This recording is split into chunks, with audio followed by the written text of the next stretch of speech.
ጤና ይስጥልኝ።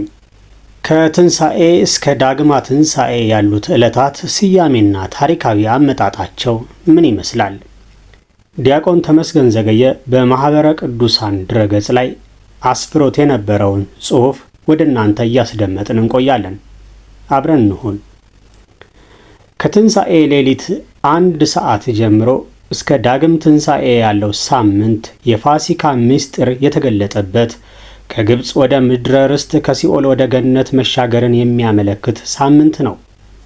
ለፋሲካ የሚታረደውን በግ ፋሲካ ይባላል። ዘዳግም 16 ቁጥር 2 ፋሲካ ማለት ደግሞ ማለፍ ነው። ኢየሱስ ክርስቶስ የተሰቀለበትም ሳምንት የፋሲካ ሳምንት ነበር። ሉቃስ 22 ቁጥር 14 እስከ 16፣ ዮሐንስ 18 ቁጥር 38 እስከ 40። እርሱም ንጹሕ የእግዚአብሔር በግ ሆኖ ደሙን ስላፈሰሰልን ፋሲካችን ክርስቶስ ተባለ። ብሉይ ኪዳን ደግሞ የሐዲስ አምሳል ነው። ይኸውም ሙሴ የእስራኤልን ሕዝብ ባሕረ ኤርትራን ካሻገራቸው በኋላ ወደ ምድረ ርስት ነፍሳት ደግሞ በክርስቶስ መሪነት ከሲኦል ወደ ገነት መግባታቸውን የሚገልጽ ነው። ዕለቱም ሙሴ የወልደ እግዚአብሔር፣ በትረ ሙሴ የመስቀል ምሳሌ፣ ግብፅ የሲኦል የገሃነመ እሳት፣ ፈርዖን የዲያብሎስ፣ ሰራዊቱ ደግሞ የሰራዊተ ዲያብሎስ፣ እስራኤል የምዕመናንና ባሕረ ኤርትራ የባሕረ ሲኦል ምሳሌዎች ናቸው። እንግዲህ ስለ ትንሣኤ ይህንን ካልን በማግስቱ ሰኞ ምን ይባላል? ዕለተ ሰኞ ማዕዶት ወይም ጸአተ ሲኦል ይባላል። ማዕዶት የቃሉ ትርጓሜ መሻገር ሲሆን በዚህ ቀን ቤተ ክርስቲያን ነፍሳት በክርስቶስ ሞትና ትንሣኤ ከሞት ወደ ሕይወት፣ ከአሳር ወደ ክብር፣ ከጨለማ ወደ ብርሃን፣ ከሲኦል ወደ ገነት መሻገራቸውንና ፋሲካችን ክርስቶስ መሆኑን ታስባለች። ማክሰኞ ቶማስ። ቅዱስ ቶማስ በጦር የተወጋ ጎኑን በቀኖት የተቸነከረውን እጁንና እግሩን ካላየሁ አላምንም በማለቱ ክርስቶስም ጣትህን ወደዚህ አምጣና እጆቼን እይ፣ እጅህንም አምጣና ወደ ጎኔ አግባ፣ እመን እንጂ ተጠራጣሪ አትሁን ብሎታል። ቶማስም ጌታዬ አምላኬም ብሎ በመለሰ ጊዜ ጌታችን ኢየሱስ ክርስቶስ ስለ አየህኝ አመንህን? ሳያዩኝ የሚያምኑ ብፁዓን ናቸው አለው። የዮሐንስ ወንጌል ምዕራፍ 20 ቁጥር 27 እስከ 29። ቶማስ የጌታን ፍቅር ተገንዝቦ ትንሣኤውን ስላመነ ቅድስት ቤተ ክርስቲያን ዕለቱን ቶማስ ብላ ታስበዋለች። ዲዲሞስ የተባለ ከ11ዱ ደቀ መዛሙርት አንዱ ቶማስ ጌታችን ኢየሱስ ክርስቶስ በዝግ ቤት ገብቶ ሰላም ለሁላችሁ ይሁን ባላቸው ጊዜ ከእነርሱም ጋር አልነበረም። ማቴዎስ ምዕራፍ 10 ቁጥር 2 እስከ 3። ቶማስ በአረማይክ ዲዲሞስ በግሪክ መንታ ማለት ነው። ዮሐንስ ወንጌል ምዕራፍ 20 ቁጥር 24። ቶማስ በቤተ ክርስቲያን ታሪክ በፋርስና በህንድ ወንጌል እንዳስተማረ ይነገራል።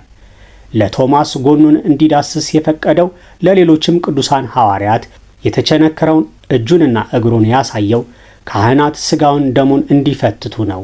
ዮሐንስም በእጃችን ዳሰስ ነው ብሏል። ሉቃስ 24 ቁጥር 39። ለማርያም መግደላዊት ግን የተነሳ ዕለት አትንኪኝ ማለቱ ለሴቶች ሥጋውን ደሙን መፈተት አልተፈቀደም ሲል ነው ብለው ሊቃውንት ያትታሉ። አትንኪኝ፣ ገና ወደ አባቴ አላረግሁም፣ ነገር ግን ወደ ወንድሞቼ ሂጂና ወደ አባቴ ወደ አባታችሁ፣ ወደ አምላኬ ወደ አምላካችሁ አርጋለሁ አለ ብለሽ ንገራቸው አላት። የዮሐንስ ወንጌል ምዕራፍ 20 ቁጥር 17። ገቡ መለኮቱን የዳሰሰች እጁ በሕይወት ትኖራለች። በህንድ ሀገር ከታቦት ጋር በመንበር ላይ ትኖራለች። በየዓመቱም በእመቤታችን በዓል በአስተርዮ ሊያጥኑ ሲገቡ የሚሾመውን ወታ ቀኝ እጁ ትይዘዋለች። ዓመት አገልግሎ ያርፋል። ረቡዕ አልዓዛር። አልዓዛር ክርስቶስ ያስነሳው የማርያምና የማርታ ወንድም ነው። የስሙ ትርጓሜ እግዚአብሔር ረድቷል ማለት ነው። የዮሐንስ ወንጌል ምዕራፍ 11 ቁጥር 7 እስከ 48። አልዓዛር የሞተው መጋቢት 17 ነበር። እህቶቹም ክርስቶስ እንዲመጣ መልእክት ልከውበት ነበር። ክርስቶስ ግን በአራተኛው ቀን ማለትም መጋቢት 20 መጥቶ ከሞት አስነስቶታል። የዮሐንስ ወንጌል ምዕራፍ 11 ቁጥር 44። ፋሲካውንም በወዳጁ በአልዓዛር ቤት ያከብር ዘንድ ከደቀ መዛሙርቱ ጴጥሮስንና ዮሐንስን አስቀድሞ ላከ። ከዚያም በአልዓዛር ቤት ሆኖ የሐዲስ ኪዳንን ሥርዓት ምስጢረ ቁርባንን ሰርቶ ለደቀ መዛሙርቱ አሳያቸው። አልዓዛር ከተነሳ በኋላ በሐዋርያት ኤጲስቆጶስነት ተሾሞ 40 ዓመት አገልግሎ ግንቦት 27 ቀን አርፏል።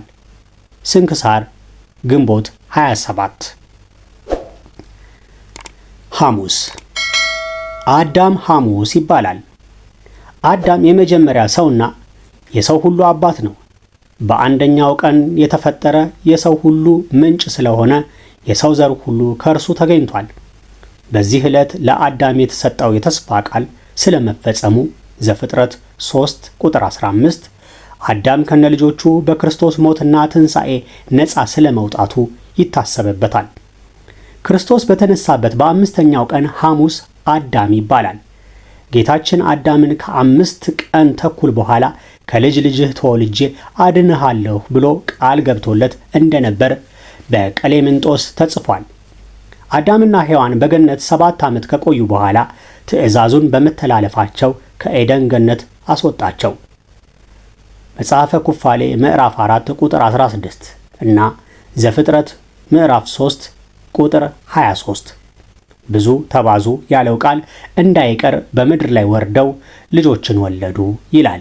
አንደኛ መቃብያን ምዕራፍ 28 ቁጥር 6 የተወለዱት ልጆች ደጎችና ክፉዎች እንደነበሩ በአቤልና በቃየል ታውቋል።